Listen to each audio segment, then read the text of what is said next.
u prošlim vremenima, kada su ljudi čuli šum vjetra, a noć nije poznavala druga svjetla osim zvijezda i plamena svijeće.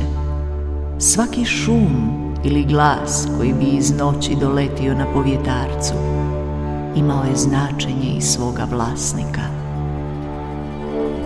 Tako je u tim danima, kad su bake i djedovi umjeli pričati priče o mudrosti i tajnama ovoga svijeta, vjetar navraćao često. I tu smo danas da se ponovno toga sjetimo.